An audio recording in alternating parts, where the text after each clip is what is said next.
G'day everyone. Proud to say Barkarati is brought to you by Radix Nutrition, makers of the most technically comprehensive nutrition products that have ever existed. Unlock your potential with Radix.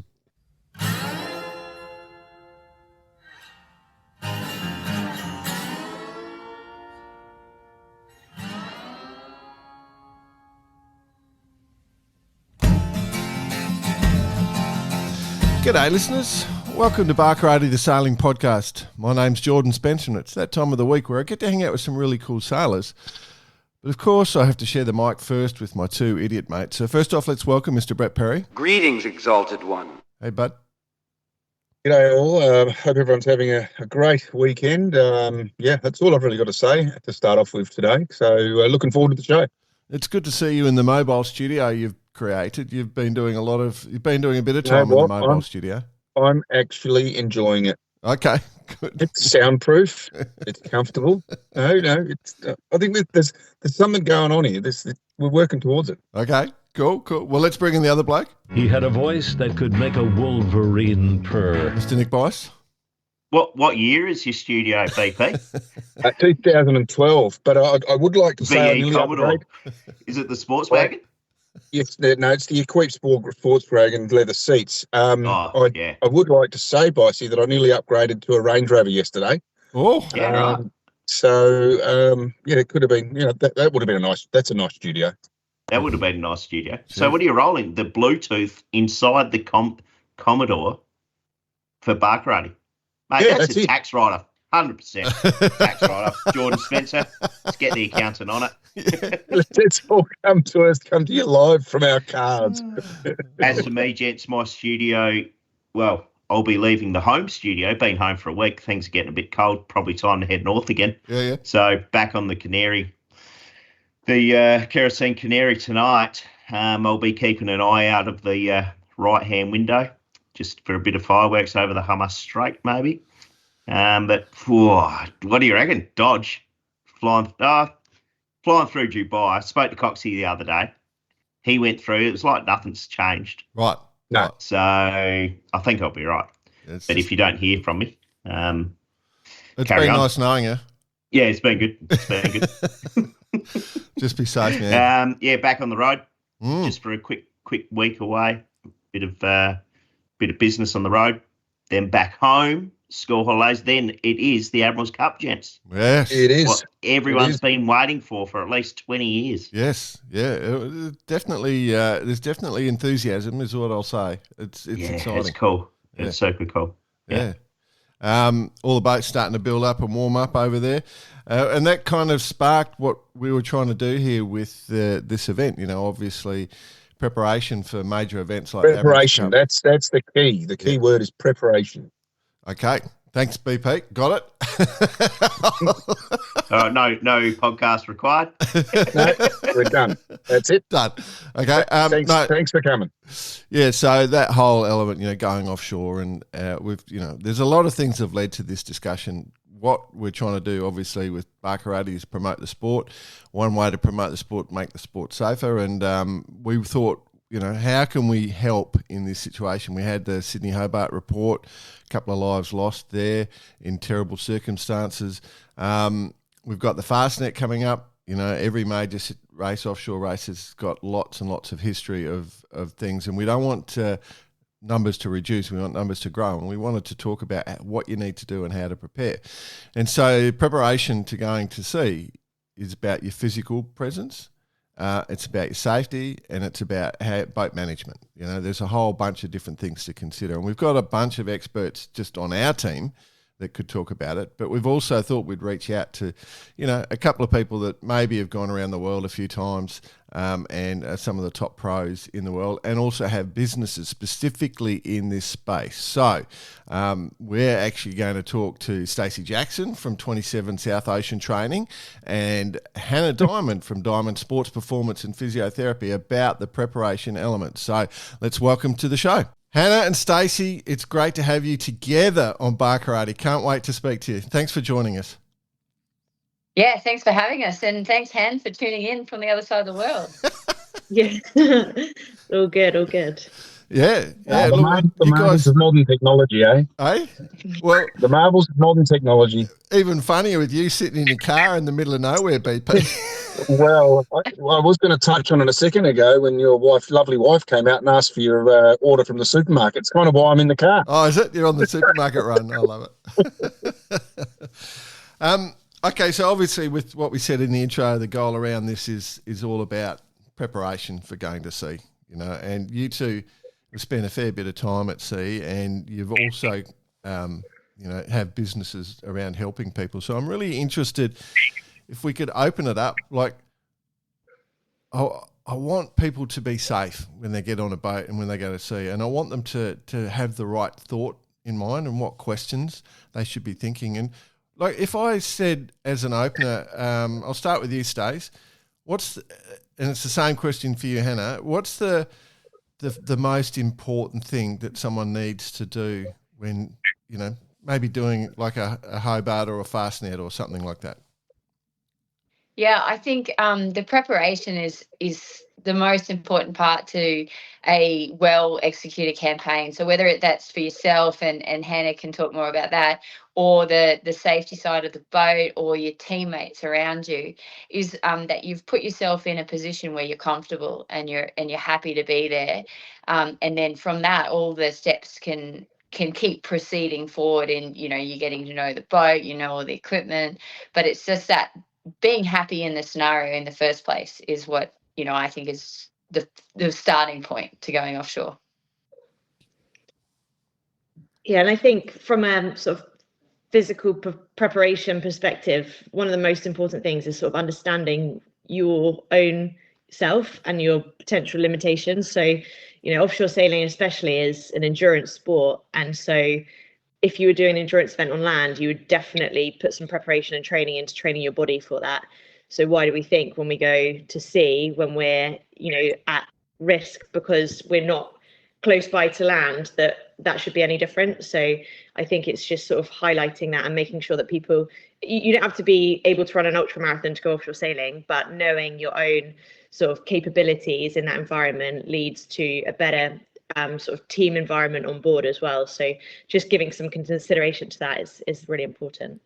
Yeah, well, I think that's all true and exactly right. And one of the things that has been always prevalent in our industry is the "this won't happen to me" attitude, or "it never happens to me" attitude. And it's something that I think this particular discussion will open up.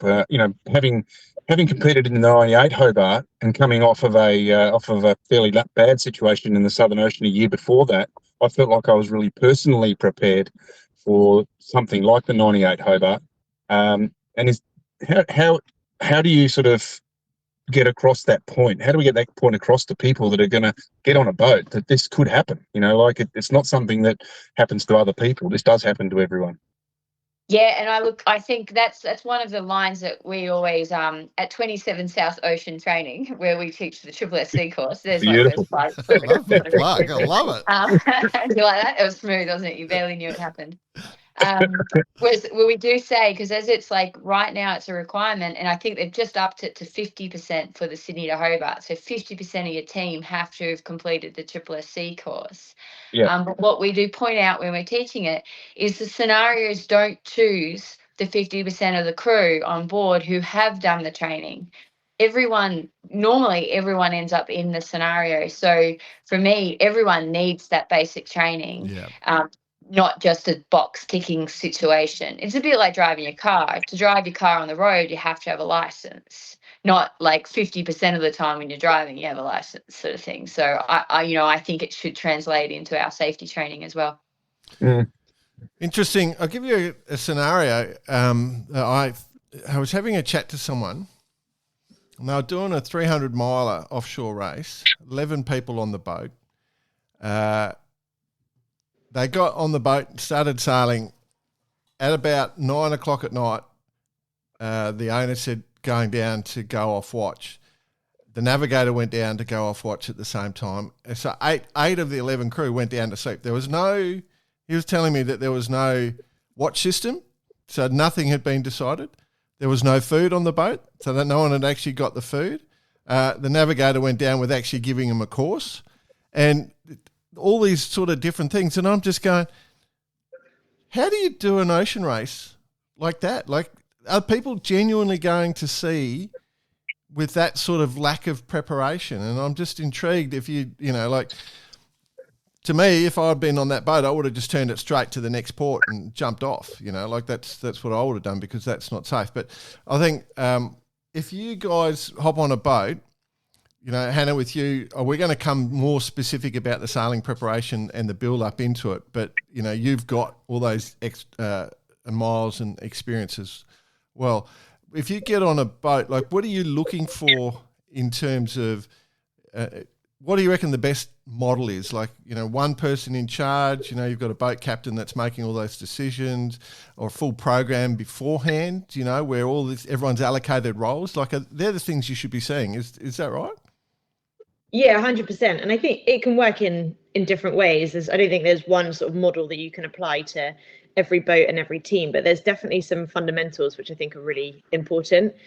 I think a lot of the stuff, you know, when it comes to actually being on board, is born from my experience. Like, when I did the Volvo with Stace, I was definitely inexperienced. And one of the things that gave me confidence was that we had a bit of a hierarchy when it came to safety, but actually, you know, everyone's voices were important the rest of the time in terms of performance. And that split, I think, is really important. But I think for me, one of the biggest things is that you have to feel comfortable. You hear so many stories of people coming back and say, you know, giving examples of things like that where they were on board.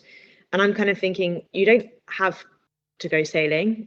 You don't have to get on the boat. It is ultimately your responsibility when you step foot on that boat. It's the skipper's decision whether the boat takes part in the race and leaves the dock, but it's your decision whether you're going to be part of that or not. And I think there's not enough personal responsibility taken on by people.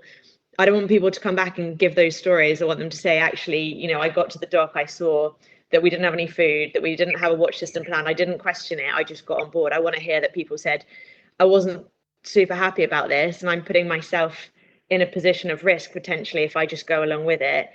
Feeling happy to question that before you leave, because a lot of things can be sorted reasonably quickly, but we don't have to go racing, and sometimes it's not the right decision if it's not the right environment for you. And, you know, feel happy and proud to have your own boundaries and say, this is my limitation.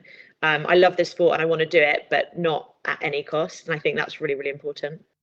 Which is in turn eradicating this won't happen to me attitude, which you know, we've still got a lot of. Yeah, definitely. It's really exactly right. Like what you just said, I think is 100% exactly right. And that you need to take ego out of all your thought process. You know, like if you might be good at racing around a bay, but once you get out in the open ocean, it's a whole different game. And if 70 knots comes through, squalls come through, if you've only got one good helms person, you know, that's often a mistake I find on boats where you've got one person that's good on helm, and then once they're asleep, you know, and it's the middle of the night and everyone's tired, then that's when disaster comes. And so there's all those sorts of questions that need to come out too as well. Yeah, I think it could be a different thing, you know, a performance helm that's going to race the boat, you know, reaching your polars all of the time. But then someone, you know, you need someone who ultimately can get the boat back to the dock, and they're not always the same person. So I think it's easy to think like, oh, this is our fastest helm, this is the only person that can drive.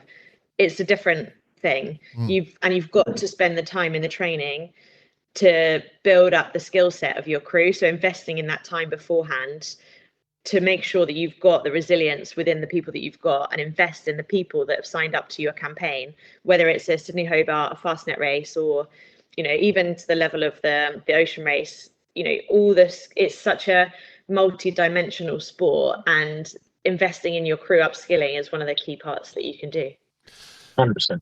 So let's get into that. So let's do the preparation. Let's go step by step. We're building up. We're going to do a 600 miler, and we know there's deaths have occurred in, you know, the major 600 milers. So anyone going to go to Fastnet or do Hobart or do anything like that is in that. So if we start with the body first, so Hannah, we'll go into your world first. You know, you're talking about that physical preparation. So if you're trying to get ready to do what is an endurance event, there's some key things you need to do to perform at the top.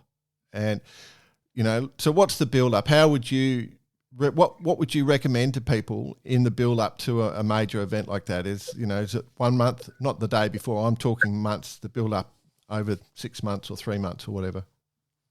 Yeah, I mean, if you've got months, then that's awesome, because there's a lot you can do in that time. And I think the biggest thing, people are time poor in this day and age. They don't have lots of time. They don't have the luxury of being sort of full-time sailors in the build up to these events. But breaking it down really simply into why do you want to be fitter? What's the benefit? Ultimately, we're trying to race and get the best performance, aren't we? So how do we put ourselves in the best position to do that? So with an offshore race, there's going to be an element of fatigue. No matter how much you optimize yourself in the boat, we know that decision making becomes compromised under fatigue. So when you're balancing risk and reward, if you're really tired compared to the person you're racing against, you're more likely to take a riskier choice. Your balance of risk and reward and that sort of reward center in your brain is pushing you towards the higher risk choice.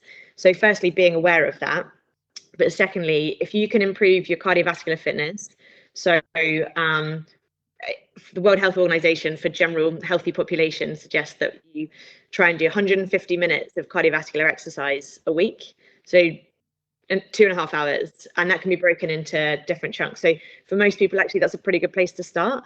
And, that is for performance, but also for general health and well-being as well.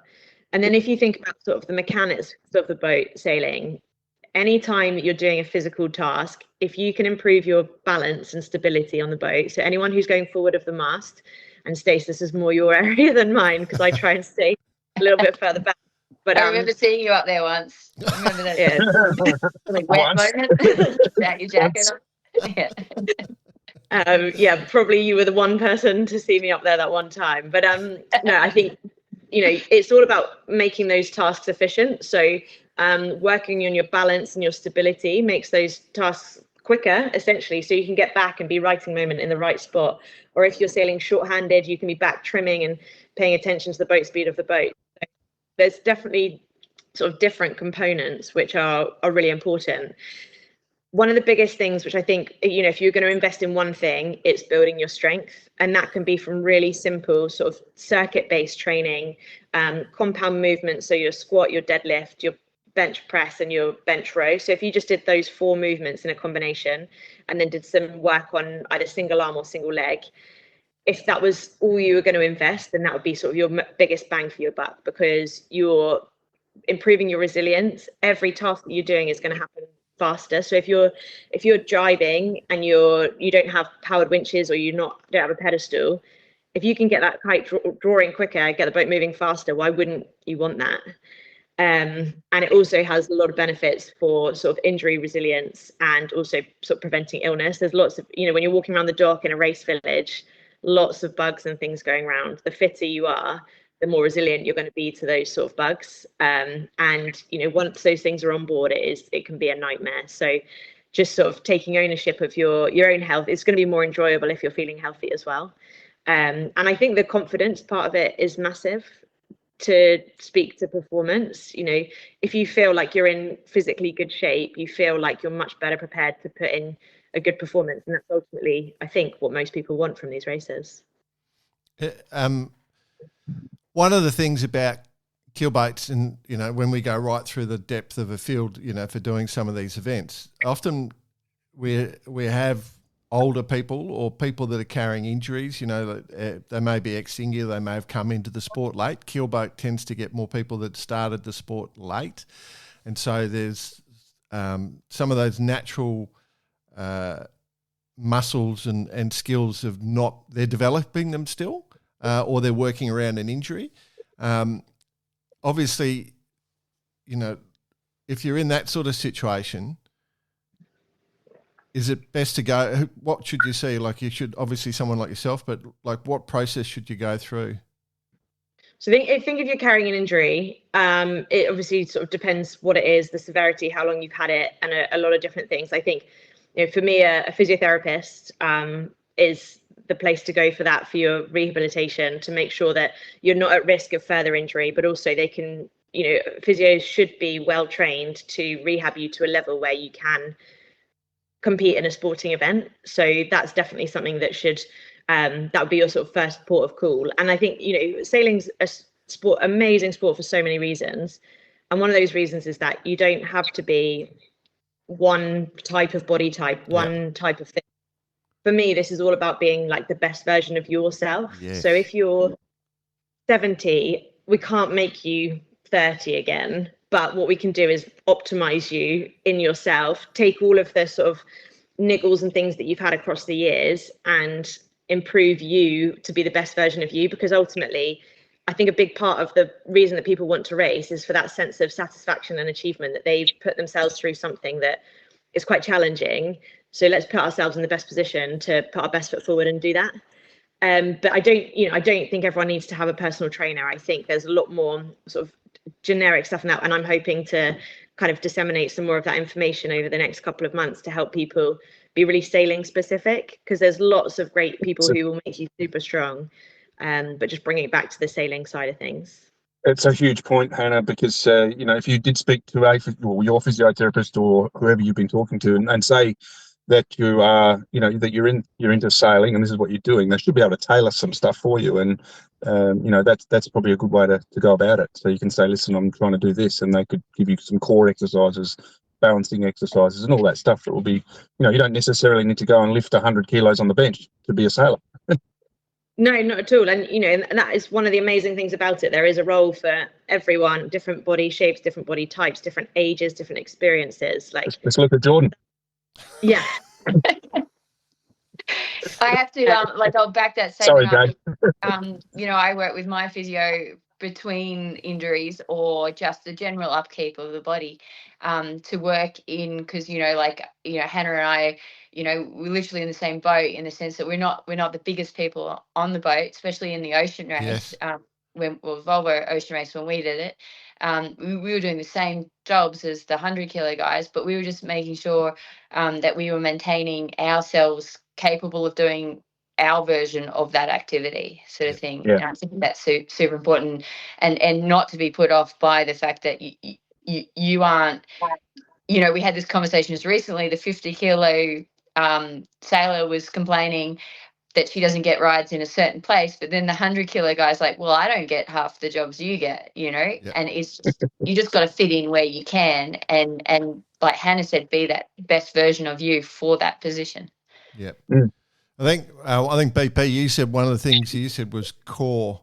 That core, I reckon that the most critical thing around sailing. So Hannah, you gave 4 exercises, which all will spark core, but that core stability, core strength, will just change the game if you can develop that. I think that is the game changer for anyone in sailing, because it stops you making those mistakes. It doesn't let your body go to the extremes, and which also comes back to your training, because time on the water is doing that, and that's a huge point as well. I mean, you girls, when you did your Volvo, you did a lot of training beforehand, which is actually doing that those exact exercises that you require. So, yeah. My letter to my younger self, all it says is, in capital letters, do more core exercises. There you go. Yes. Regards, Stacey. My letter to my current self is do more core exercises. And I've emailed it to myself for next week as well. So Hannah, while we're talking physiology, one of the great joys of being me is that I have this abnormal sized head, which made me really successful when hanging out on trapeze. All the leverage point was way out, but now my back's completely rooted. But now balancing in the middle of an ocean in choppy seas, what sort of things should I do to compensate for the oversized melon? I mean, I don't know if I'm getting a specific training program, mate. No, you don't have to answer that. That was me being silly. Next to about big heads. I think that I won't give you a super long answer to that, because I know it's a bit of a joke question, but if you think about what things you're doing on the boat, the fact that the boat's moving, it's an unstable platform. The biggest thing I say to most people, if they don't want to engage in a full program, is just think about replicating what you do on the boat onshore. Oh. And there's plenty of things like sort of wobble boards and stuff like that.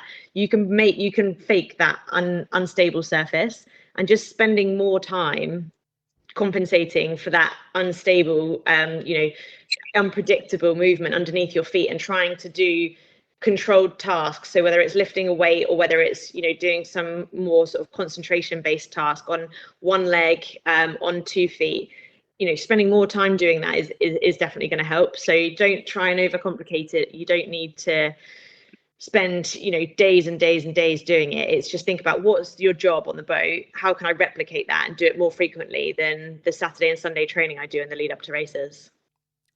That sounds very mature answer.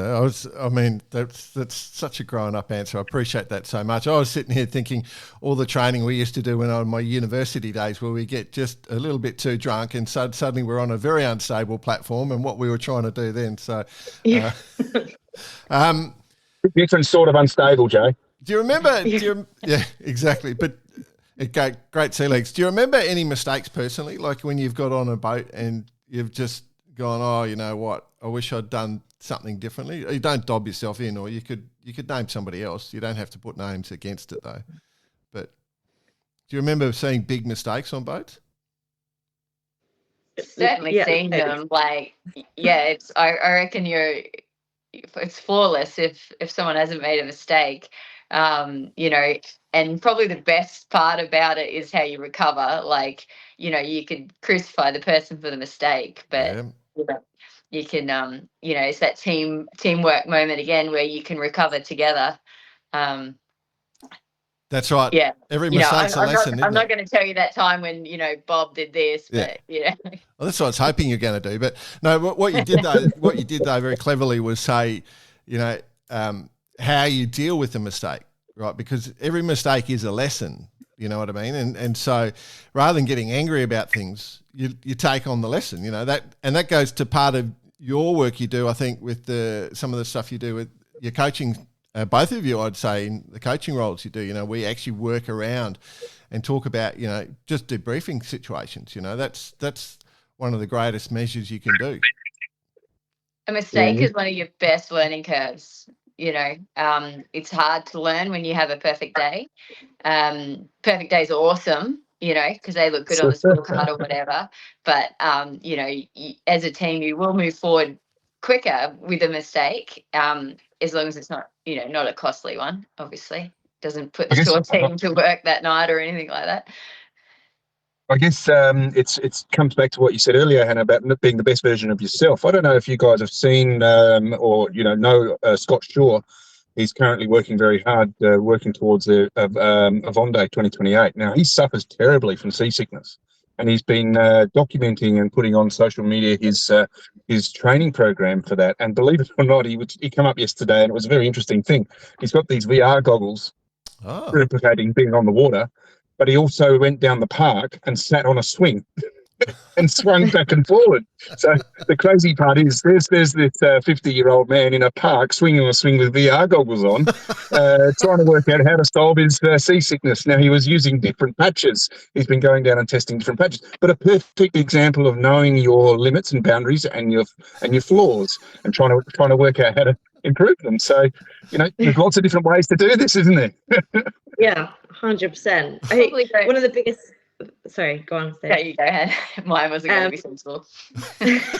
One of the biggest things that I've been trying to work with teams to do is, like, it's really easy when you debrief. Like, when you come in, finish a race, whether it's qualifier for a longer race or whatever, you always debrief like, oh, we were a couple of seconds late for the start. We were, our tack exits weren't great. Or, whatever it was mechanically and strategically, maybe we missed a shift or those kind of things. But especially on some of the longer races, make sure you debrief the watch system, life on board, the food that you had. Did you feel like you were fueled adequately?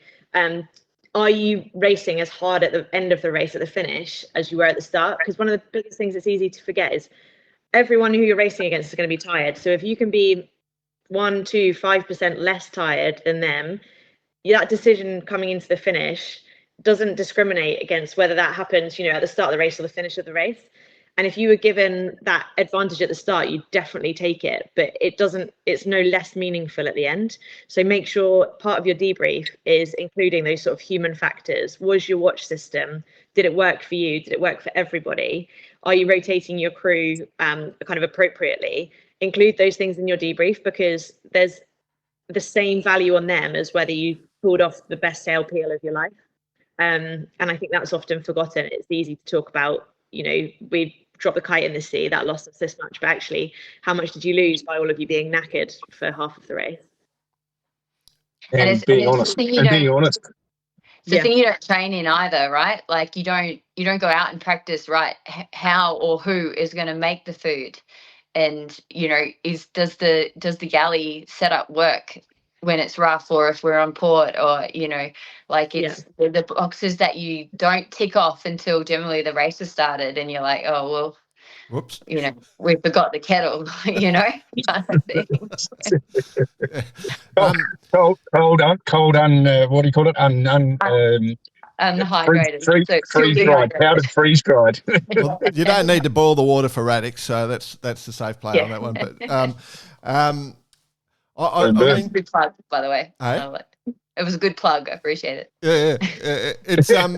It's a nice discussion. And I think that's probably what you said, Hannah, and then Stace followed up with that. I reckon that is actually one of the key things I was hoping this conversation would get out. People do exactly that. They drill the sailing maneuvers or something like that, but they don't drill the whole life of your journey. And that's one of the things that concerns me, Stace, is like the first thing I do when I get on a boat, I go and try and work out where all the safety gear is. That's the first thing I do. If I'm on a new boat, I go, right, where's the safety gear? Where's the flares? Where's the life jackets, right?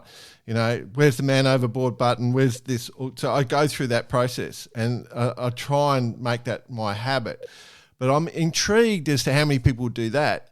And then I'm intrigued as to how many people that sail have done a man overboard where they've actually got in the water and tried to recover themselves up back onto a boat and understand what's required. And I think that, the first thing you do when you get on a boat is you should be training your man overboard, your man over the recoveries, how you're going to do that, and then everything else from there. First aid even. Yeah, and look, especially in that what you've just said with the man overboard drill is a lot of people practice getting back to that person or that object that's in the water that you've used for the drill. And then as they sail up to it at about like 4 knots of boat speed, they get their boat hook and they just hook the fender and pull it back on board. Straight through its collar. Yeah, exactly. And so like it's one thing to practice like the process of okay, we've got to drop the sails, we've got to control the boat, we've got to get it back to that position. But actually a huge part of recovering someone on board is getting a human-sized weighted object out of the water where they can't just grab the lifeline and pull themselves up. Yeah. What if they're unconscious? Exactly. And then what's the process? Do you have a swimmer of the watch? Do you Yes. Do you have a lifting sling? Like, we went through an interesting one with a cruising club at Royal Queensland Yacht Squadron last year, and we had a weighted dummy person, and it had a little webbing strap across the shoulders, and they clipped the halyard onto it and wound him out of the water, which is all well and good if your mate's got like a super strong collar on, but then I'm like, okay, so now this person's unconscious now. You can't hand them the halyard with the clip and get them to clip it on. What are you going to do? And especially if you're in that two-handed scenario as well, it's another process that you got to go through. We don't necessarily have the magic answer, and it is something that you want to work through as a team. And there are different options, and we're happy to take you through it in one of my SSC courses run at 27 South Ocean Training. But it's a conversation that you got to have, and it's a process that you actually got to do. You can talk about it day and night, but until you've actually been in the position where you have to try and get someone out of the water, you'll never really understand how difficult that will be. Yeah, and it terrifies me that people don't find that out until it's 70 knots and howling. Like, which side of which side of the boat do you bring them up? Do you downwind side, upwind side, like which wet angle of the boat in the rough seas, light sea winds, all this sort of stuff. At night time, there's just so many things that could go wrong. And then the next thing is going to see, about preparation. There's got to be. You've both been through this, so you can either of you can answer. But just the medical piece, like what if someone breaks their arm, or if someone loses a tooth, or they get their head stoved in and they've got there's massive damage. Like, how is that conversation going on? Like, if you're on a boat that hasn't even worked out the watch system, I guarantee you, if somebody's injured, there's no plan. Well, I think the biggest thing is, like, it's going to be one of your mates, ultimately. If you're sailing with them, hopefully it's someone that you like and get on with. So it's even more important to make sure that you know how to look after each other, because you've all chosen to put yourself in that position to have an experience together.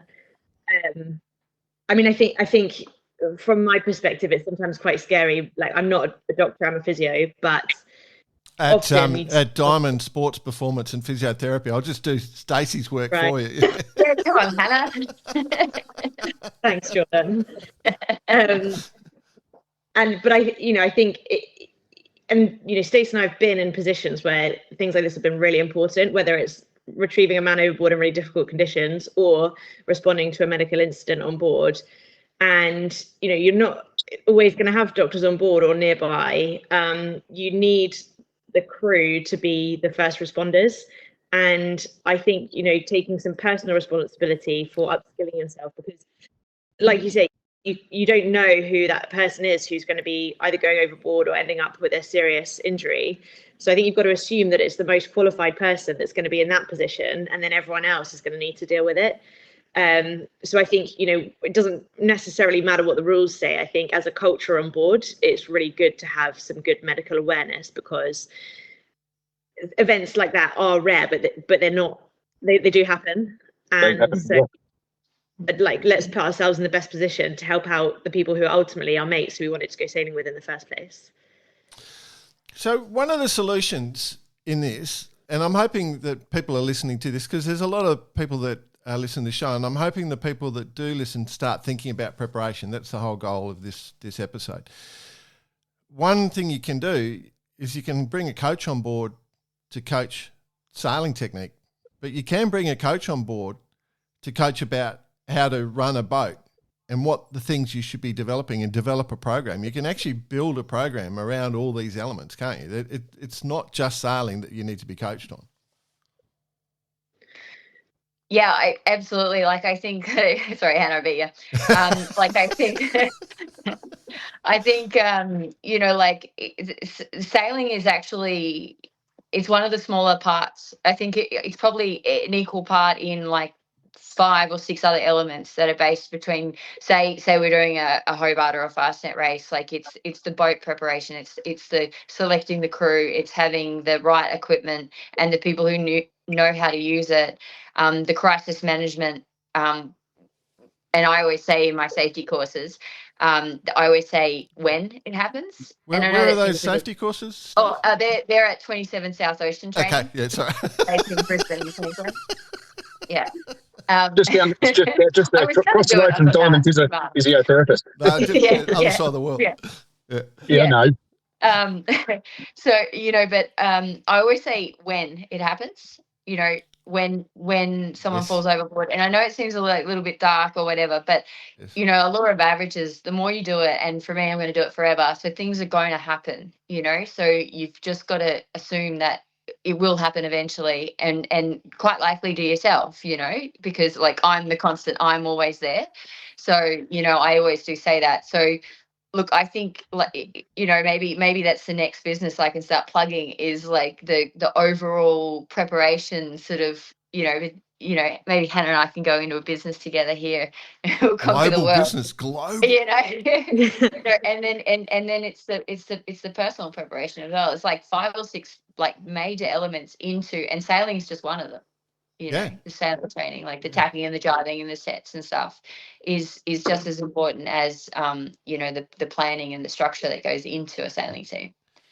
Our good mate John Schaefer, Ministry of Sales, working on a crisis management thing at the moment. He basically, one of his mission statements, if you like, is to if the time to find out that a crisis is broken is not during a crisis.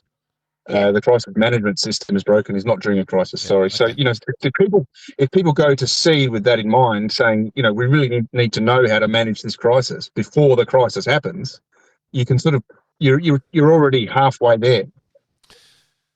Well, I think Hannah's Stacey's point that she just made, where they've just created a global business. So I think there's actually a business there. I think it's a completely untouched thing, where that whole element of preparation, because obviously we've just had the report regarding the Hobart deaths, and that setup of, righto, we want people to want to do the races. We don't want to make it harder. We want to make it easier, right? So we want people out there, but we also want people to go out there fully prepared. And so what you're actually saying, what Stacey, you've come up with, genius business idea, is that do the full preparation, pay a coach to come in and do an audit of your boat and your process. And then, okay, here's the next steps, like for example, do you guys use checklists when you go to sea? Like, are you big fans of checklists? Hannah first, I can see you nodding, so that's a good start. Yeah, 100%. I think part of that is, part of your routines. For me, I don't have the capacity to remember all the things I need to remember. So, like my notes section on my phone is full of sort of a checklist that I can physically, click it and say yes, yes, yes, yes, yes. Sailing is a super complex sport, and so to think that even if you're doing it full time, I sailed full time for more than 10 years, but it's so complex that I think you can't remember all the things you need to remember, whether it's on a day or on a campaign. And having that sort of framework that you put together for your team is for me, that's sort of a bit of a non-negotiable. And then that can be shared with your team. So there's a bit of buy-in, a bit of transparency. These are the things that done, and having a bit of an open environment where you can challenge and question to, make sure that everyone is happy, that you've got everything you need done, you've got everything you need, it's the safety equipment is granted, it's a checklist that's provided for you, but all of the extra bits that you're doing as a crew, for the safety, but also for the performance, because they are kind of interlinked. So for me, that is definitely really important. A classic example, like if we take it to you guys did the ultimate, which is, the Volvo Ocean Race. You guys were on Vesta's 11th hour together, from memory. And the setup on those boats, right, that, like the process of getting the boats ready to go to sea is pretty full bore. Like there was a lot of checklists, but there was medical, there was security, then there was the boat stuff, and there was sales, then there was the crew stuff. Like that. Food. The food. Yeah, the hours of work that went into preparing the boat. Like, like say you peel, you do some damage to the boat, can I do a repair? Have I got all the gear for repairs? And like, do you remember going through that? I remember everyone just spending hours and hours and hours getting ready before each leg start. Yeah, and look, it's something that I took from that, and I put into every level of sailing I do now is a list. I love a list. I love a notepad, written down, print it out, check it off, cross it off, whatever. And with the Volvo, everything was itemized, because for a necessity of having it on board, but also it was weighed and everything like that. It was to make sure we were all within the boundary of the rule. But from that, like, I love those lists. Like they're the most extreme version of the list you'll ever have of a packing list, whether it's your boat building box or your sail repair kit or your toolbox or your food list. Hannah and I had the joy of packing the food. Yeah, which was kind of sexist. It was always the women, I noticed. It was very much. Well, I was last in, so that's that's your reason. I'm actually the opposite, Jay. I always like to pack the food because I like eating too much. Exactly. I would be packing the food because that's all I care about. Give me some proper food. Anyway, keep going. Sorry. the packing of the food for me wasn't the bit that was hard. And like I would say that's, you know, it's sort of in my wheelhouse to be involved in the nutrition provision for the crew. But it wasn't the packing of the food. It was, we had our food for the entire race bought in tins of 10 portions. Oh. And so in between every leg, what we actually had to do was decant these tins into a box, weigh out each portion, and people requested different sized portions. And then pack individually. Customized menu for different sailors on board. Oh, there you go. And because that was deemed to be a cost saving, but to pay Stacey and I to do that for about 7 days at a time at each stopover, nearly broke us just from, it was just such a thankless task. And then obviously everyone complains about the food, but still haunted from that experience, to be honest. How close did you come to punching someone when someone was having a whinge and you've just put 7 days into making it work, you know, like, oh. Yeah. Or when the portions were quite the right, have the right jelly for the peanut butter and jelly, you know, like it's like, oh, I'm sorry, they don't sell that everywhere. I think you're going a bit overboard though when you know when you haven't got the right amount of protein powder in your protein shake. Yeah, but that was. I mean, but what we've described is a process, right? Like you've described a process, and so you know, like on the 65s, there was a spare rudder there. There was, you know, all as you said, the boat building box. There was the medical box. There was. Every element, everything was numbered. So, you know, everyone had there was a little container area. So everyone had a little, I guess you can't call it a locker, but like a little pocket, personal pocket. Where your other business, Stace, makes those brilliantly, of course. Yeah, at naughtybags.com.au. Perfect place to go to, obviously. Yeah. One-stop shop. Your nautical needs. But that's critical, you know, like if you're in a race, like everything's numbered, boom, there's your gear, there's your jacket, boom, boom, boom. There's no decision making, which goes back to your point, you know, like I think you said that, Hannah, with you take the higher risk decisions when you're tired, you know, and so if you can take decisions out where it's just process, doom, you don't have the issues. Or you reduce the chance of issues. Yeah, and just making life on board easy to be sort of performance related. You know, if we go back to the Volvo, when I was on watch with Phil Harmer, and within 5 minutes of going off watch, he'd be asleep, and I'd be there like mopping down my offshore kit. Hadn't had my food yet, but you know, over the race, that must have led to him having like hours more sleep.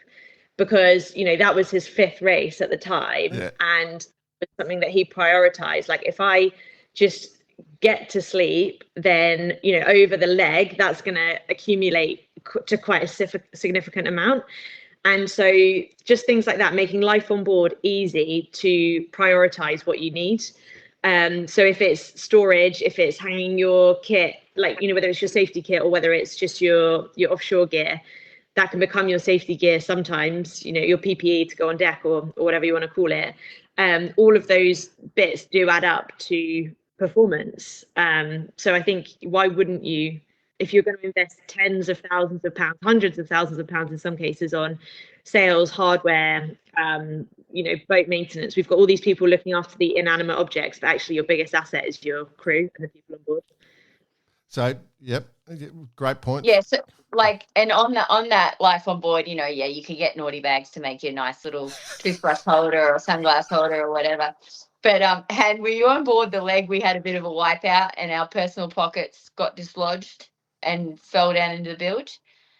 And my stuff was mostly in the bilges most of the time. So I went and picked all the pockets up, and we all had, because we were a sustainable sailing team, we all had bamboo toothbrushes. Yeah. And they were all in our pockets, and now they're all in the bilge, but none of them were numbered. So I just wasn't that pockets. And that's why after that, when we did set out, because that was also part of Hannah's and my job, we put out the personal gear, like the toothbrushes. We started numbering them with a Sharpie, because I just put them back in anyone's pocket. I was like, well, Oh. we've probably got each other's germs. It's anyway. okay. It's okay. The diesel gets rid of any germs. Yeah. Oh, I love it. But yeah, you can solve that problem with a nice little bag holder by Naughty Bags. Hannah, you're slipping. Like Stacey's just jumped on it, and she's I'm like 5-1 of Hannah's. and I had to do the one. Yeah. I'll step it up, don't worry. I mean, but I did love that story of Phil, like Phil Harmer. I think it was his birthday the other day, actually. Wendy, if it was. Hey? It was. Yeah, it was yesterday. Yeah, yesterday. Yeah, there you go. Happy birthday, bud. You know, there's a bloke that just one of those stoic blokes. You know, if there was a fight going on or the war broke out and he went off watch, he'd be asleep within 2 minutes straight away. You know, that's the sort of guy he is. Like, you just, you know, the car's going to crash. I'll just have a quick nap before it does, sort of thing. You know, he's just pretty calm. All right, so obviously we'll cut that bit about Phil out being good. So we'll move on from that. In terms of, you know, major events coming up, we're seeing a lot of reviews and pressure, and there's a lot of push from an insurance perspective, you know, where we're seeing, you know, numbers are dropping in some of these major events. Have you guys had a chance to go and have a look at some of these like reviews of like the Hobart and, you know, things like that, you know, where there've been issues? Do you guys look through that sort of stuff? Yeah, I normally read most of them when they come out because it's, you know, it's always quite relevant to oh, here we go. Here's another one. Go on. For the training at 27 South Ocean training, where we teach the Triple SC. Hey, don't laugh over my plug, mate. People won't hear. Do you want me to do it again without you laughing? No. No, but these reports, they are quite relevant because it is, unfortunately, it's the same as like that debrief we were talking about. You learn your biggest learning curves are from mistakes. Unfortunately, our biggest changes in our safety arena of our sport is often come from a fatality or a major incident. So yeah, I do, it sounds weird, I do take interest in reading the reports and the outcomes for a learning purpose. And I think one of the ones that came out of the Hobart race, and we'll talk about the good outcome of the three scenarios, was Luke Watkins' man overboard situation. Yeah. I don't think he'll mind us talking about it because he's a very lucky man, and he understands that. But we learn a lot of good things from it, from what could have been a terrible outcome, you know, and the use of his equipment and how he used it and how it worked, how it should have when it needed to, and even things like he was saying how much water he was still getting in his face in his life jacket, which was actually coming out like the inside of his spray hood, and things like that. And they're all great steps that will help our sport become safer. In that case, it was with a good outcome. You know, everyone went home. Obviously, the other two incidents in the race are very tragic and sad for everyone involved. And there is a lot to learn from it, and not everything can be fixed, though. You know, sailing is you know, it's my work, my hobby, the sport I love doing, but it's still going to be a dangerous sport. It's a water sport, and it involves, you know, booms and heavy objects that can sort of result in injuries. But I think it had a good that report had a good step in the right direction. Yeah. And what about you, Hannah, from Diamond Sports Performance and Physiotherapy? What's your thoughts? Do you do the same? Well, yeah. So I guess from a work perspective, it's not directly as relevant to what I do, but from a sailing perspective, I read a lot of, like, so I've read those reports that have recently come out about last year's Sydney Hobart, and I think again, it's about taking personal responsibility for your own education.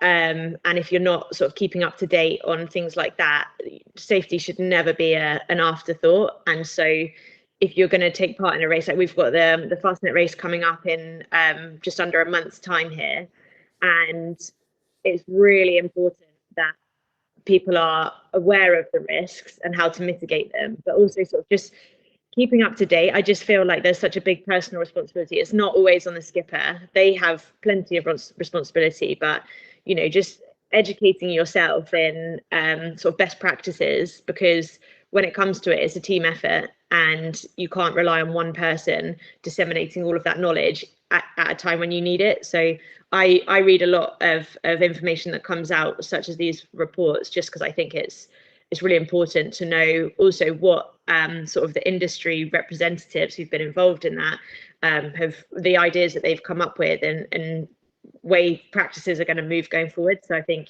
it's up to individuals to be taking the time to read those sorts of things, and it is important. I think it's a huge point you've tapped on there. I think we've been tapping on this the whole way through this conversation, is that you've got to be not afraid to ask these questions. You've got to get on the boat, and exactly what you said, Stacey, is ask about who's the medic, who's doing the food, where is the safety, and take it on yourself. And for the listeners out there who are planning on doing this and who are relatively new to the sport, don't be afraid to do that, because you're not going to put yourself out, or you're not going to make the skipper feel bad just because you're asking those questions. So I think it's a really good point. If nothing's come from this, it's probably that's the biggest one. Yeah. And you need two leads. I do want to highlight that point. You do need two leads, because if your lead's in the water or injured, then the next person has to step up. You do need to be realised that the scenarios. So Hannah, we've talked about like the physical side of things and talked about tiredness, but obviously one thing that can really wear and bring people down and get people really low is cold weather. And with much love and respect to our British friends, it's miserable where you guys live. I've seen your summer weather.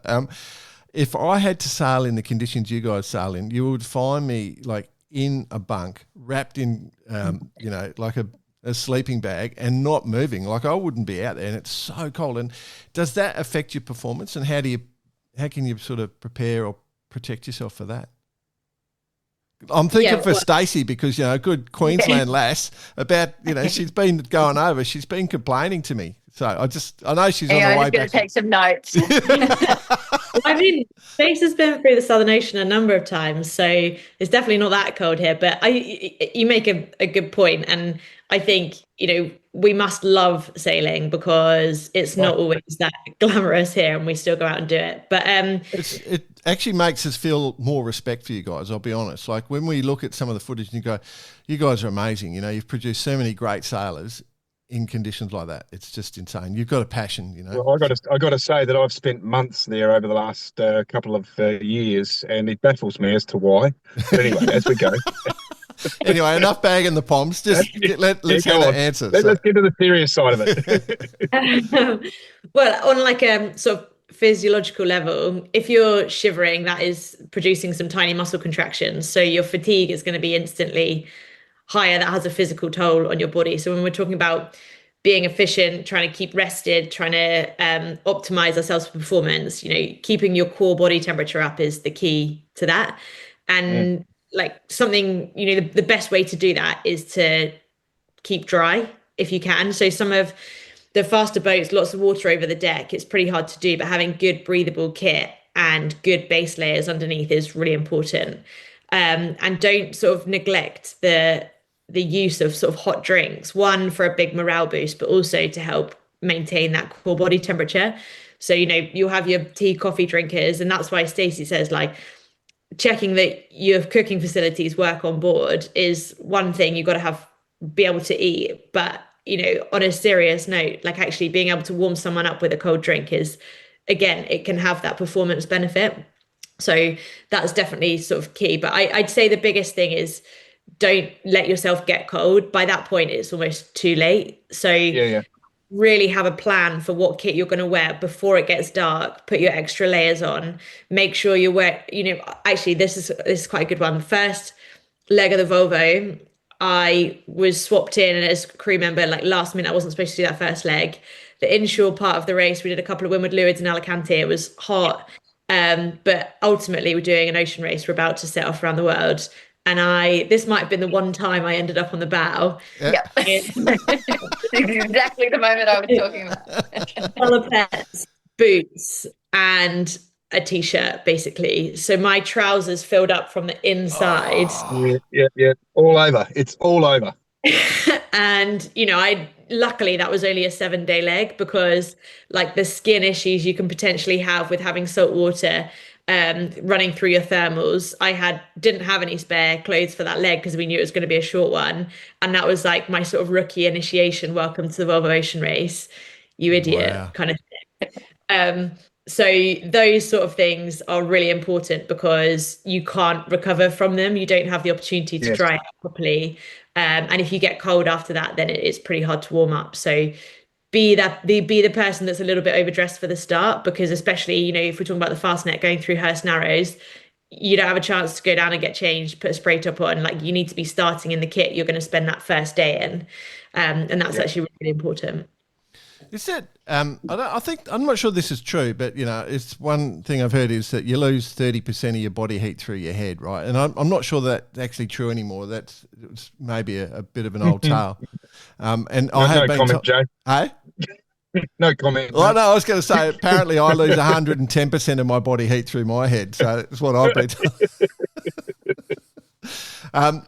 No, that's really important, and that physical toll of coldness is something you don't think. Like, I mean, there is an alternate. You could just sail up here in Queensland where Stace and I live, and you're never going to get cold. So that's another way of playing it. What about? I feel that we've talked about a few high risk scenarios. What are some of the other high risk scenarios people should consider? On a boat. I think it really depends what kind of boat you're sailing. If you're sailing like a symmetrical spinnaker boat where you're sailing really low angles downwind, then it can be, that part can definitely be quite high risk when you're at risk of coming over in a jibe, the main sheet whipping across in an accidental jibe or even a planned jibe where people aren't quite in the right position. But I think some of the bigger, faster boats now, when you're reaching the volume of water that's coming over the deck, if a wave's coming over the deck regularly, you've just got to be really careful that you are clipping on at an appropriate time, because you don't know when the next big wave's going to break over the side and have a volume of water that you can't sort of keep your footing against. So knowing your boat and knowing when those high risk scenarios are is definitely the biggest point, because they do range in different boats. So it's pretty hard to say one versus the other, but knowing your boat, knowing the times where the risk is higher and sort of behaving appropriately for that is probably what everyone should be considering in those in your preparation in terms of planning ahead for that. Yeah, probably one step further on that is your own personal capabilities and understanding your knowledge of sailing across the board. I mean, with all due respect to everyone that goes to sea, not everyone's Volvo level, not everyone's gold medal level, and you've got to understand what can actually go wrong. So, probably a huge point. So, Stacey, to you, the discussion for those who don't know the background, it's been a really difficult record. We've been dropping out left, right, and centre. But so Stacey's just back in the like some of the other critical scenarios or high risk scenarios that you've experienced or you think that people should be aware of that maybe you could do safety training around. Yeah, look, just first of all, just before I dropped out, I think I owe Hannah an apology because that one time that she was on the bow, she was working with me, and what she missed was we did the windward leeward import portion, which is hot and hard work. Yep. And then there was just this little moment where I just quickly popped my jacket on, and I didn't mention it to Hannah. I realised now I realised about 30 seconds after I did it, I didn't mention it to Hannah, and she just got fire hosed on the bow without her jacket. So I do apologise for that, Hannah. I've been meaning to mention that for a couple of years now. That's only been, 15 years coming?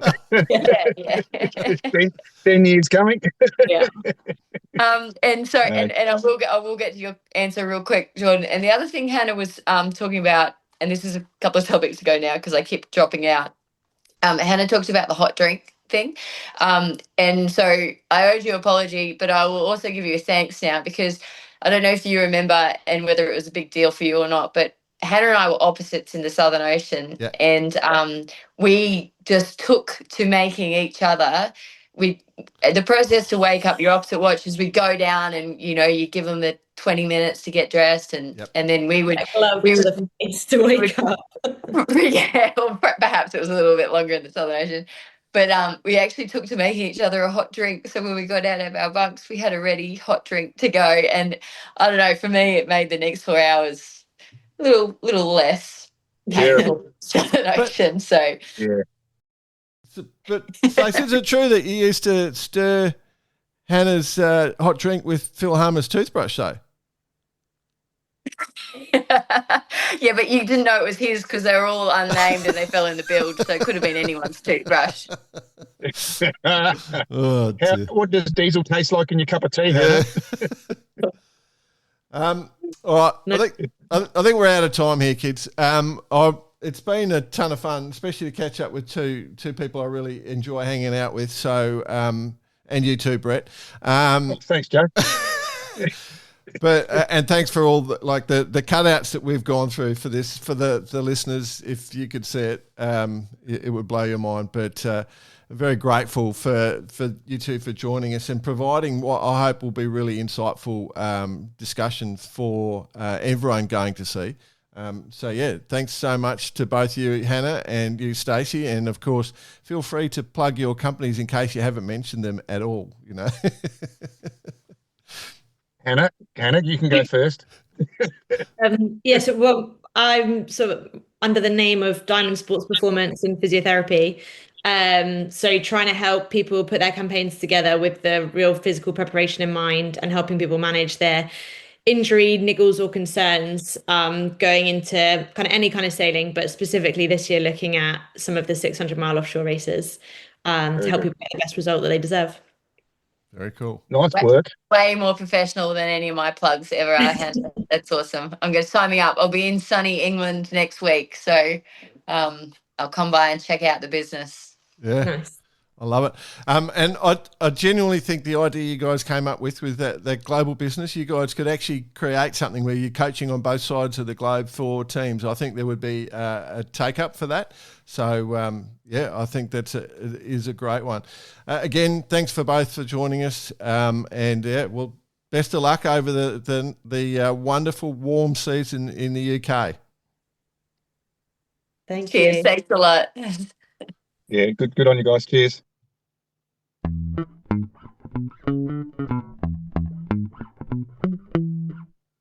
Alrighty, so look, we touched on it a few times during that conversation, and one of the biggest things that I think we need to talk about or to get out of this show was this won't happen to me attitude. I think sailing has always been from a let's use the word newbie. It's like, oh, this is fun, this is nice, this is good, this is great, but I don't think anyone really does truly understand what can happen and how quickly it does happen when it does happen. Managing crisis, being prepared, understanding the safety and all of that stuff. I think we need to spend more time on it. We've sort of stepped up since '98. I think that was a big kick in the guts for everyone in the industry, both professional and new to the sport.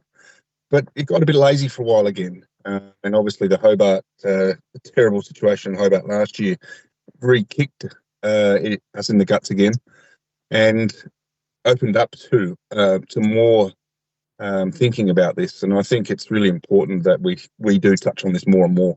Well, the thing I want to add to that is that the word preparation is preparing, so getting ready before going to sea, and I think that's one of the secret elements that we need to do. Whether it's your physical abilities, when it gets challenging, you want to be able to climb into a life raft, or you want to climb back on board on a boat. You need to get yourself fit, not just sailing fit, but surviving fit, and then all the safety elements and preparing that and going to sea ready. And that's I think where we're getting to in that stage. I do want to say one way to make sure that you're right on the game with your nutrition, of course, is to use the Radix nutrition. He's done it again. Beautiful. It's all about. It was seamless. It was seamless, wasn't it, Vicey? Oh, it's not even in the script. It's endurance nutrition. Radix is the perfect place to go to. And boys, I've been hunting through the Radix website looking for a thing, and I found out that I forgot about the ultra meals for just for the large days, for the big days out or big appetites. Radix ultra meals. So I'm fired up again. So just so you know, that's what I've been looking Radix at. Ultra for a normal sized human being. Yeah, that's right. Exactly. Is that the new tagline? That's exactly right, bud. All good. If you want to grab some of the Radix Nutrition, jump onto their website. Particularly good for doing these major regattas. Radix Nutrition, use Barkarati as a discount code, so you can go and load up for a little bit cheaper. And Barkarati actually gets a little bit of money out of it, which most of it we give straight back into the sport. So it's a win-win-win. The triple win. The triple crown, they call it. Win. The triple crown in podcasting. Triple crown podcast. I guess the final word is just be safe out there and enjoy yourselves. Cool. Moving on? Yeah. Moving on. All right. The biggest event of the sailing world is coming up. In fact, is pretty much underway as we speak, just starting. The Optimus World Championship. Wallara State Heats with Rainbow. It was Larks Bay Sailing Club. Sharpie Winter Series yesterday. Yeah. No, the Optimus World Champs. Obviously, we love it because of all the yummy mummies. No, did I say? No, Optimus World Champs. It's good to see the future of the sport. So they're in Slovenia, in Portorož in Slovenia. Through to 6 July. So good luck to all the youngsters competing in that event. Oh, yeah. We're looking forward to seeing who the future superstars that are coming out of that. And there's all sorts of other races going on, but that's the one I wanted to touch on this week. One worth mentioning, of course, is Cash Guys next week, the Super Series. Yes. Yeah. The TPs. So could be, bound to be a windy event. Good news is I'll be popping over there. If anyone's looking for me, I'll be at Don Manolo's, the Frango restaurant. Yeah. So TP52 World Champ. Speaking of nutrition, Is it now? I need to check this, boys. Is it the actual official title for this event is the TP52 World Champs and Chicken Eating Competition? Frango. Oh, Frango. You've got to use the local lingo. Yes, Portuguese. Sorry. Yeah. Funny during the week. Some of you may or may not have seen that the Raven, the Baltic 111, was coming across the pond, back to the Med. I received a photo from one Silas Nolan of a picture of a super bock and the chicken shop. Guess where I am? In Portugal. You lucky prick. Yeah. Love it. Love it. All right, we'll move on. So it's time for the Jack Lloyd Listener of the Week, presented by our friends at Vycobi. So that, of course, means that we get to hear from you guys, and we love hearing from you guys. So the more you can we win a possible yearly winner here. Oh, you reckon? Oh, yeah, 100%. Did notice every week we log on and, we talk about Vycobi, and you get every month they give away a couple of $100 worth of gear. And pretty much every month they come out with all these amazing new products, including they've just released their V-Dry X. Yes. Sailing dry gear for Grand Prix and coastal yachting. It's a cool looking bit of kit, that is. So the Grand Prix smock, if you're into the Grand Prix world. Bit of Grand Prix smock action. That looks pretty cool. I'm sure you've seen it, boss. Oh, I've actually been honoured to wear it. Oh, yes, of course. I'll let you know, my friend. Yes. And one that'll be getting a bit of a workout on the Solent coming up in the next few weeks. Okay. Cool. Yeah, good gear. It is good gear. I must admit. Good gear. I was dressing for my paddle yesterday morning going, God, how much Vycobi gear do I wear? Probably not as much as my mum. She's got a lot. Right. We've got a few emails this week. This is an interesting one from a friend of the show, Archie Massey. obviously with the Stockholm raid going on. Did you boys read this one? Yep. Boys, Oh. it is with huge Go disappointment that I have to say we didn't make the start of the raid. We had a car crash on the way through Belgium, ending in a motorway ditch after spinning 180 and skidding 100 yards to a stop. No one hurt at all, but the boat and mast took significant damage. We live on to fight another day, definitely next year, but hopefully something reckless in the meantime too around Anglesey. Anyone? Okay, so to give you a flavour of the preparation we took, here's a read of my blog. So he sent us a whole bunch of blog, and thanks for all the support for the Archipelago Rake. Tragedy. Oh, it's highly disappointing. Highly disappointing. Tragedy. Jeez. What's going on? We'll come back to the results of the raid, but because it was intense. But that's a bit scary. I'm sure a lot of people have had a scary moment like that. But geez, I'm glad they're okay. It reminds me of a story of one Peter Gardner towing the Yetchel, and he's going along the main road like it was straight, and he's driving along. The next thing, a wheel goes past him. Yeah. What do you do then? Didn't even put his indicator on. Catch up, BP, and just let it fall back on. Yeah. Oh dear, what a nightmare. Yes. Right. Okay. What happened there? Well, keep going. Technology. No.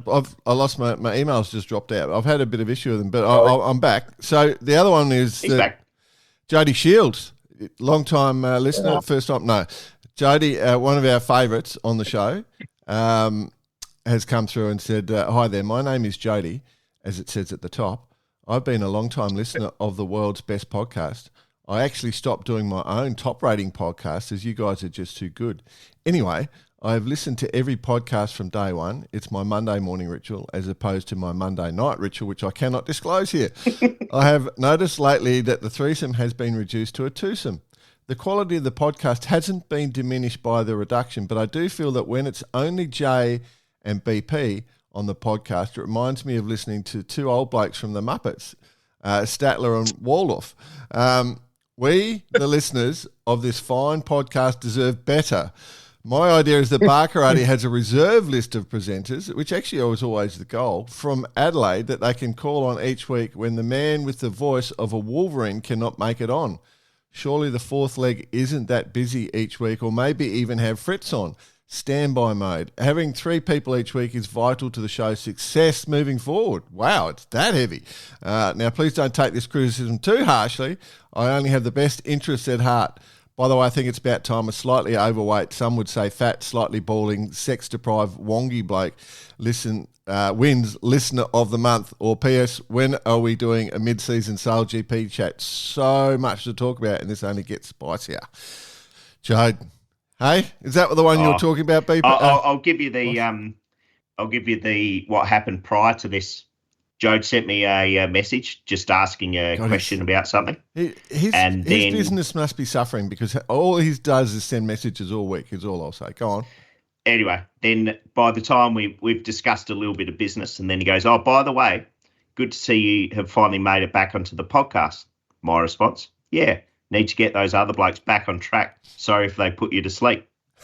Then his response, "They remind me of the two old blokes from the Muppets, Statler and Waldorf." My response, "Listener of the Month right there." His response, "I'm going to send an email to BK and go for it. It's about time a fat, balding, sex-deprived, half-balding bloke won something on your show." Oh, dear. Yes. Well, but he's right. We need him back for the mid-season we discussion. We do. I agree with that 100%. Yeah. We're all fired up about it. Well, we also know we need you back, Bicey, but, the vibe of the show is critical. But it's the vibe, it's the feel. It's the vibe. The fact, though, that we're here every week, week in, week out, doesn't matter who's here, Jay, me, you, Bicey, doesn't matter. We're here. Yeah. And we keep supplying. That's the key to this. Yeah. Yeah. Yeah, but possibly Listener of the Year. I love as far as the cred, well, yeah. You got my vote, Jodes. All right, okay. So it's just all about boosting egos now, is it? 100%. Righto. So listeners out there, How to win the Vycobi Listener of the Month. We've always been open to bribery. Yeah. Have we? Oh, shit. Oh, don't you receive your stuff? Oh, okay. Yeah, right. Dear. We got sent to Henley Beach. Chris Gartnam sent us a photo during the week about if you need an ice boat. He's offered us a DN. There's an ice boat for sale. It looks old and a bit worn out. It looks like it's got a Rolly Tasker sail on it, but which is red. It's red though. It's red. Proper fast one.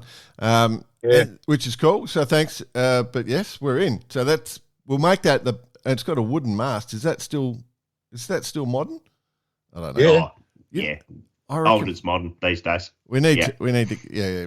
And boys, did you see the photo from Peter Coleman down in Brighton? Yes, the video. Yeah. Yes, the king tides. Especially warming to my heart after doing the Etchell Worlds. Now that would have been fun going down, launching your boat in that. So for the listeners out there, Royal Brighton Yacht Club's got about a 3.5 mile walk out to where the Etchells are stored, and it's like a platform, I guess, like a big berthing area.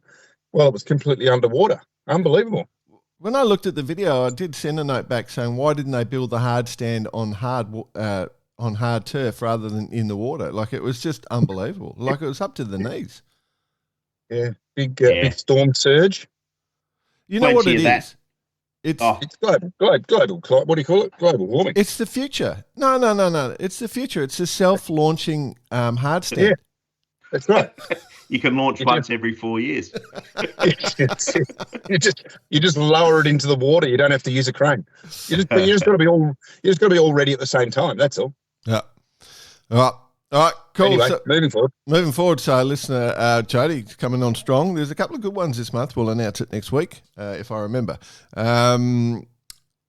Cool. Anything else? Right. Wow. Let's go. Oi! Oh, look out. It's hot time with Bice. So where I'm located, you've been here, gents, into my little studio out the back here. And we've got a neighbour 2-story house next door. And I come out at, say, 5 a.m, flick the light on. And I think, I wonder if they're ever up and they kind of see me getting up at 5 a.m. Then I'm just like, I wonder if they're seeing me running around just ripping my tracksuit pants off right now with hot tile with bice covers on. We need to get you a set of maracas so you can add to the funniest part is if they see the vision on the computer of two blokes you're with laughing. Oh, cool. We're working towards our leisure wear. Yes, we are. Absolutely. New merch packs I coming. did propose the whole outfit. Obviously, we got the hoodies, which are like the cold snap we've got in Aussie at the moment. Those hoodies have just been gold. But those Jordan tracksuit bottoms. Yeah, that was a great look. We definitely need some velour. Velour. Without a doubt. It's velour, I reckon. I reckon velour. Australia gold. Hello. Yeah, right. Rightio. Velour Australia gold with a big BK on the back. The Australian Admirals Cup team should actually rock it when they turn up for the opening ceremony. That's what we should be doing. All right, Pat, there you go, Vycobi. The waterproof velours. That'd be grand. Australia gold velours. Rightio, boys. Plenty happening actually. Just throughout the last week. I'll rush through a few things because then we can concentrate on others. Yep.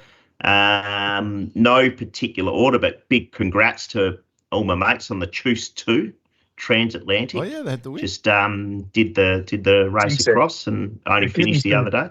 Had a nice little good results, aren't they, the boys and girls? Very good. The that boat, the ex-Group of Mar, Wizard, and now the Choose, it's continues to rack them up. It does. Pretty big trophy cabinet. Yeah. So yeah. But they sail it well. I still say they're still the best boats on the planet. We know that. Yeah, absolutely. Star-studded crew, of course. Won't mention them all, but well done to Johnny and his team. Big shout out. Just had some comms with Johnny Mordaunt actually, and his Blunderstones have finally worn out. I've got to bring him a new pair up. Like that, the last time was only 14 years ago. You're not a drug courier, you're a boot courier. That's right, the bloodies are coming. All right, the Choose 2 boys done. Flying Jenny wins the UK Nationals, Cape 31 Nationals back to back. Well done to Rob Greenhouse, Sandy Askew and the team. Well deserved. They continue to hit it out of the park there. Yeah. So super good stuff. Block Island Race Week, boys. Yeah. Fox takes it out in the ORC in almost a picket fence, apart from the first race over Summerstorm. Speaking of star-studded crew, go check it out on Live Sail Die, whatever, but have a look at the crew list. Not bad. Not bad. Not bad. Very good. What else we got? That's kind of results one. Yeah, just one here. What I've got, mate, they're getting loyal with the foil. There's full foil froth going on at the foiling week at the minute. With 130 watts? Did I see? Yeah, they run in numbers. In that ballpark. 32 switches, and then a bunch of different things going on. So what is it? 12th year in, foil froth going on at foiling week. Yeah, they've got a lot. I mean, they're doing some amazing stuff. Like I was looking at all the different classes. Like, so obviously the wasps and the switch. The switches look like they're coming on really well. So congratulations. Super strong. There's things called the birdie fish. I can't tell you what the birdie fish. No, we had spoken about them. Episode 167 from memory. So. You and then the ETF, the easy to fall catamarans as well. Yep. The Ida, the Nikki. There's the new Devotee D as well. So I don't know why we've never reached out to Luca Devotee. We should get him on the show. He's quite the unique human being. All right. BP, BP, go ahead. Come in for some. Yeah. No, it'll be great. It'll be great. It'll be a bit wild and loose, I can tell you. No, so it'd be good. We should get ourselves to one of the foiling weeks, I think. I agree. Yeah, I think that should be our first priority because it's we were there from day one. Only been 6 years, we'll get there. And we'll get there. Yeah. Okay. Cool. What else have I got here, boys? I've got just a quick one. IMOCA World. Yeah. We saw in the news during the week Charlie Darlin is out. Yeah. Hope he comes good. Hope it comes good. Not sure of details, but we don't need to know that. But what we do know, friend of the show, Sam Goodchild, stepping up. Yeah. Taking over the Massif program. They're going to keep forging ahead despite Charlie being out and forge ahead with their current plans. So keep going for it, Sam. Yeah, send it. Yeah, there's a fair bit going on there. So obviously they've got that weird race that starts today, Sunday, 29th June. It's the Course de Caps, starting from Balloon-Samor, which is it's like a crude IMOCA race, but it's got like the driver or the helm is a media person, and so it's like a 2,000 mile around the British Isles, but that's going on, but Sam's stepping up into taking the Massif around, so and so he's an amazing sailor, so we're happy for Sam, I hope Charlie gets better. But hope to see Charlie come good. Absolutely. It's a bit of IMOCA action starting to happen, boys, and that's going to build up, of course, to the Ocean Race Europe event, which we'll do something on. Absolutely. But just only other one I had there mentioned other friend of the show, Scott Shaw, announced his crew this week. Yep. So looking good. Been keeping an eye on what he's up to and his team. So we'll be keeping a close eye on them all. But like you say, come Ocean Race Europe time, we'll give a bit of a rundown on everything. Yep. Going to be exciting. It's going to be exhausting, We're going to have the Admiral's Cup, then that, and it's just all too good. It's like traditional yachting back in a hard way. We've sort of all the America's Cup stupidity is just pushed to the side for a little bit, and we can just focus in some proper yachting.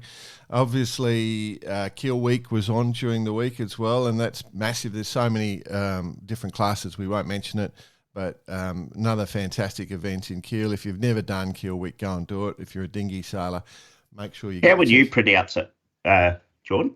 Kieler Vodka. Oh, yeah, look at that. Eh? You should be there. You should be an announcer.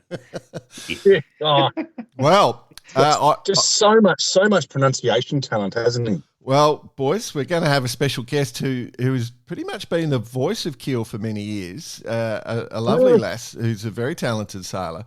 We're going to get her on shortly to come on the show. That's one of the plans. So that's one we're working on. So, the Feel the Kiel Love will be coming. Feeling the love. I like it.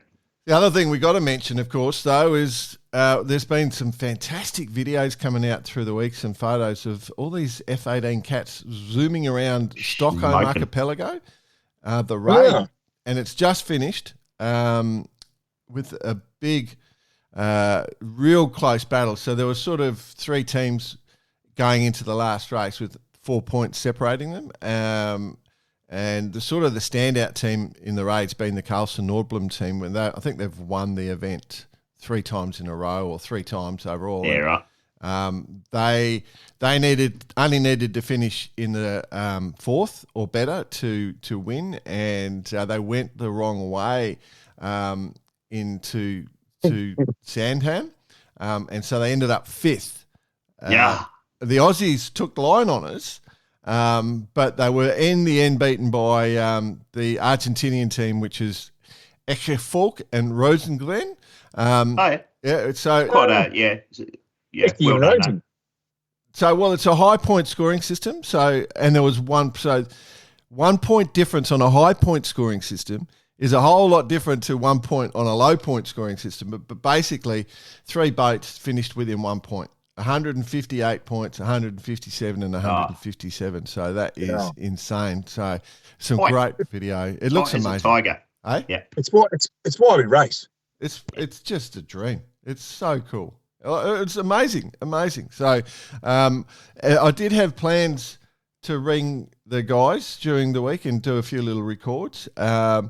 That fell apart when I lost the phone number for the people I had, but so apologies to those guys. But we'll do it next year. Yeah, nice. Yeah, we'll do it next year. Just after following that, and then finally, boys, I just had the Sail GP schedule. We could just roll into it, Boise. Sail GP schedule got announced this week. Yes. So that's she's all happening in that world. It's doesn't stop. It doesn't stop. Forging ahead at a massive pace. Do you know how? Like, we've got to pay mad respect to Russell Coates and his team. We've added the West Australian League now, and they've put it on the same time as the 505 Nationals, so they're guaranteed to get a lot of people going to be there, a guaranteed crowd. You know that this because the 50 Nationals in Fremantle. Right next. Well, you do rub off on some people, Jordan Spencer. Even the great Sir Russell Coates. I mean, you know, he would have been thinking about that, Jordan. Have I mentioned the Western Australian Rainbow State titles will be taking place at the same time? Well, that was above. That was a higher on the agenda than the 50, no question. Well, it's a good run actually. So mid-Jan for Western Australia. Is a good place to kick off. It'll be unreal. Like, if the doctor's in, holy dooly, it's going to be some great racing. Well, we just keep asking for a windy week, don't we? Yeah, she'll be. And it's heavy wind too in West Oz, like it's got weight to it. So it will be felt. It's going to be unreal. And then we come across to New Zealand. Then a couple of weeks later, we're back in Sydney and it goes on from there. So, the Southern Hemisphere start's going to be a great one. So, in some of the most iconic places to yacht. And to all my friends out there. Well, Freo, Auckland, Sydney. Not bad. Yep. I'm already locked in, boys. You've locked it in already, Eddie. Wow. Yeah. Contract day, it came out with, they signed me up, so that was nice. So I really appreciate that. It's only countries where people can understand you. And from there, straight to falling week in the raid. Love it. So, hey lads, just quickly on a slightly sadder note, during the week we lost an America's Cup hero in 1983.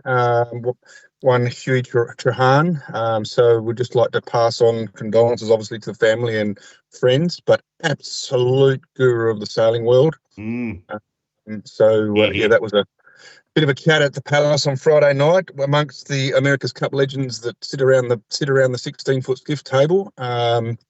So little story that he was a big player in that famous final jibe where there was a bit going on, and he made that call to get across, saw the shift, and that they were all there at the Palace on Friday night saluting that it was actually that call that brought the cup back out to Australia. Ready to jibe?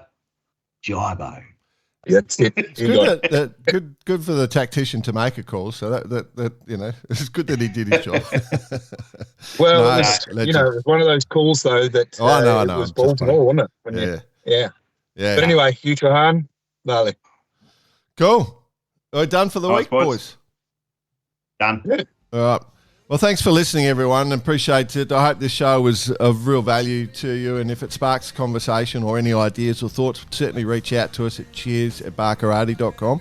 It might win you the $200 voucher from our friends at Vycobi. And also, all about bolstering the egos, Jay. Yep, that's right. If you are going to see, obviously nutrition is king. So Radix Nutrition, use Barkarati as your discount code. Beyond that. If you're worried about being warm at sea, obviously the hoodies, or if you're worried about sunburn, the UV tops at Vycobi. While you're at Vycobi, just covering all bases. But anyway, go in peace. Look after yourselves. Have a great time. And keep smiling. Anything else? No. Shut it down, Reg. Safe flights, boys. Guitar out. Guitar out in the commode. Yeah, don't mind the window for the neck of the guitar to stick out. Yeah, mate. Yeah. Go on. Do it.